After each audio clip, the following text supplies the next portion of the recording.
Welcome to Talent Talks, quick fire questions to get to know leaders in recruitment. I'm Tom, founder and CEO here at Pinpoint, and today I'm joined by Fodini Charalambous, talent business partner at Mountain Warehouse. They're one of our brilliant customers, and Fodini's been part of the TA team at Mountain Warehouse for a number of years, true expert in recruiting for retail and all the challenges that come along with that. You ready for some questions, Fodini? I am. Thank you for having me. No, thanks for joining us. It's great to see you. So let's dive right in. So if you weren't in recruitment, what would you be doing? So I've thought about this a lot, actually, as you do. It might be a bit of a cop-out answer because this is partly what I do, but I think I'd really dedicate my career to diversity and inclusion. So within the workspace, that is, it's something that's really dear to me. I'm really passionate about that. And I think that I just place a lot of value in having diverse teams in a business that champions equity. The actual value that a business can see and actual return on investment can be tangibly seen from focusing on D&I. And I'm just passionate about creating those really fair and equitable practices within a business, which I do partly do actually in my role now. So I'm very fortunate to have that, but I'd probably just focus on that if I wasn't in my current role. Makes perfect sense. And as you say, you are doing a little bit of that in the role. But I guess if you were just to dig in on that a little bit, if you were doing it in the way that you're doing it today, in the sort of TA role, do you think you'd be doing kind of DEI focused role within a business, or you'd be like a consultant externally helping other organizations think about this stuff better? I think I'd love to do it within a business. I think that's a really great place to start, especially if I was to take a career change into that direction. I think I would start off within the confines of a business. I love working for a brand. I love working for something tangible and for people within a brand that are really passionate and want to be there. But I absolutely would not be opposed to considering working with multiple brands from that sort of consultation perspective. Yeah, I'd be really open to it. I think it's the making the impact bit that's really important to me.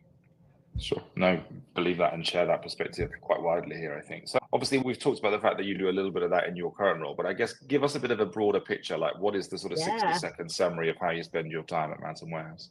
So I'll give you like a current snapshot, which is actually really heavy on our Pinpoint implementation, which is really exciting. So we're going live super soon, and it's been a journey and a really exciting one to see what we're actually going to be able to show our teams and the changes and the new efficiencies that we're going to be able to bring in. So we're actually at the training design phase of that, and we're also launching a whole suite of systems in the business across payroll, HR, learning, and recruitment. So this has been a big project. So I've loved working with different teams, different stakeholders, subject matter experts. So that's a big chunk of my time at the moment. Within that, I'm also spending a lot of time creating content for our new careers page, which again is through Pinpoint, which is very exciting. But that's been amazing to just be able to capture the amazing people in our business. I look after 5 people in the talent acquisition team. They are incredible, and they look after head office and retail between them. And then I look after diversity and inclusion within the business and have a coordinator that supports me with that as well. So that is my role in a nutshell. Awesome. And you touched on the fact that you've got 5 folks in the team at the moment, but for those listeners who don't know Mountain Warehouse super intimately, maybe they're not from the UK and things like that. Yeah. Can you just give us like a brief sense of what the business is and how big you are? Yeah, absolutely. So Mountain Warehouse is a value-driven retailer. So we have been in the UK on the high street since 1997, and we've had amazing growth. We're so lucky in a very volatile sort of retail space that this business is doing so well and growing and exponentially. We are now just shy of 400 stores, so we're waiting for a big ring the bell moment when we hit that 400 store milestone. We are across lots of different countries, including Canada, America, New Zealand, Australia, and in Europe, we are in Poland, Germany, Austria, as well as the UK and ROI.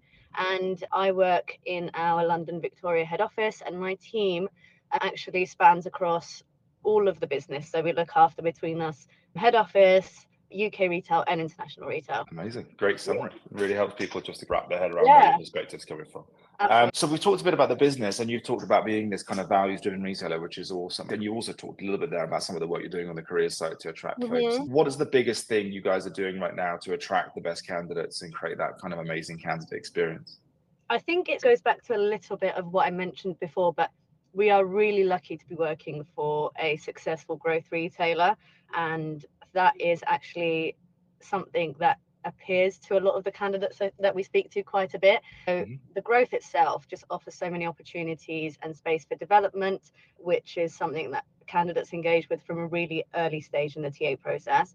We are super fast paced, very change driven, and for the right person that's really attractive. Candidate communication is really important to me, so we make sure that as part of the process they get clear communication, clear timelines. They know what we need, we know what they need, and then it's just a mutual fact-finding conversation around their skill set, abilities, and also from us if that's going to work for them. I think that really does attract people, and just the opportunity to see how different people here have evolved and adapted and also developed. So that's probably the big selling point for us. That makes sense. You talk a lot about, basically in a nutshell, it just being a really fast-paced environment, and I think that growth presents like a real opportunity for people who think about that as a real positive thing. It also scares a bunch of candidates. I think when you're thinking about assessing your candidate pool, what's your favorite interview question to ask and why? Something that's really important to me, and hopefully my team as well, because we talk about this quite a bit, is that their values align to us. So I think to engage and retain amazing talent, the conversation needs to go both ways. So they need to want to work for us as much as we want them to be part of the team. So just aligning those values really early on, I find is just a really good place to start. So from my perspective, understanding what makes them tick makes my job easier, so I can engage with them on that level and I can help navigate that conversation. It also just gives a realistic view on if we're the right business for them.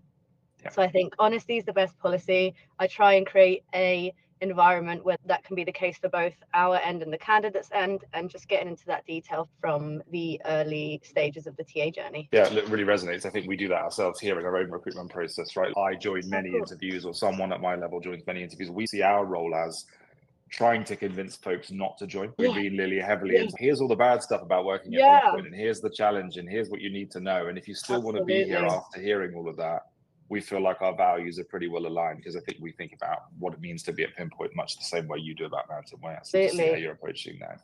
Yeah, I love that.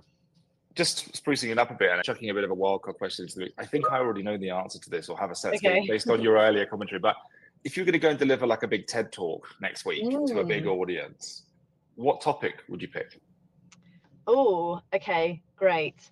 I will talk about, I think it's just bringing it back to what I said before, you're right. I think I'd be talking about creating equitable processes in not just the recruitment process necessarily, but in a business, in the wider business. So that might be for internal opportunities, that might be for external recruitment, that might be for things like secondments, or it would just be around how to assess people based on their skill, based on what they've contributed to this business and what we've tangibly seen them being able to do, rather than any sort of personal feelings we might have about people or any relationships that we might have with people, and just really bringing that to the conversation.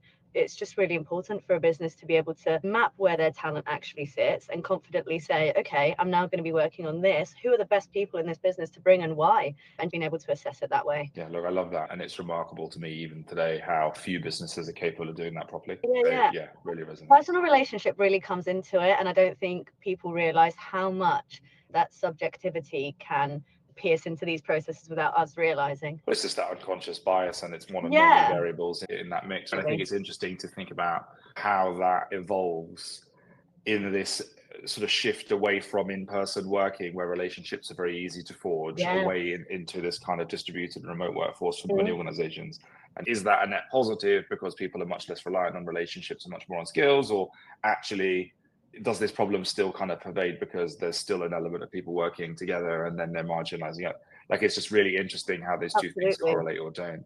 Totally. And there's so many different lenses to look at it. There are, but I think just making a conscious effort to go look at it in the first place is something that I think people aren't doing enough of. So I'm clear on that. When we talk about metrics and reporting and the lens at which we look through things, you've talked a lot about that lens in the context of equity and inclusion, which is awesome. When you think about it in the context of sort of hiring metrics, specifically in that retail space, what's that hero metric? What's the thing that you say, hey, this is the most important thing we need to track to show that we're doing our jobs well at Mountain Warehouse? Good question. I guess it depends what I'm thinking. Am I thinking with my budget hat on, or candidate experience hat, or am I thinking about the efficiency in the process? I think if I try and combine everything, the most successful metrics for me are the ones that can objectively indicate a successful hire. So that is retention and internal progression metrics. So we work really closely with the wider people team at Mountain Warehouse to identify those, and we're hoping through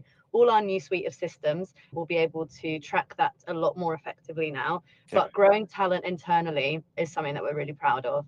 And we absolutely have opportunities to improve in how we identify that talent, as I just mentioned. But the success that we've had and the support that we've given to people to grow and develop here has been incredible. And we're actually hoping to showcase a lot of that on our new careers page, which is exciting. But I think for me, that's the key: retention and growth. Makes a great deal of sense, and it's nice to have somebody think about the sort of long-term impact of the hires and the work that you're doing, rather than just the near-term stuff that reflects the process you're in day to day.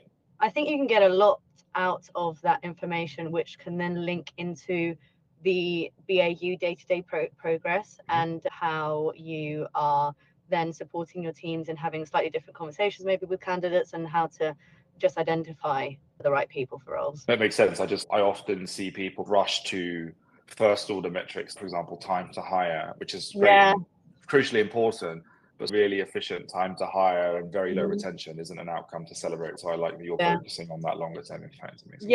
We try to. And to be honest, Mountain Warehouse is just such an agile business. So a lot of the time, those type of metrics don't necessarily add the value here, maybe as they would in other businesses. And the reason being is that we do move very quickly. So we might take a brief for a role and it might change because the business has decided that we are, I don't know, for example, buying a new brand or launching in a new country. We work for the business and we work to support the business changes and growth. So those metrics don't necessarily mean success for us. So we try and focus on the ones that do. I love that. It just reflects the maturity of the TA function within the business. Great stuff. So it sort of builds into the next question, right? Which is like, when you look at TA people in general, where do you think the sort of biggest skills gap is for folks in the TA function right now? I don't want to speak on all my peers' behalf, but possibly tech. I find that there's a bit of resistance in the TA industry, just from conversations I've had with the network and my peer group.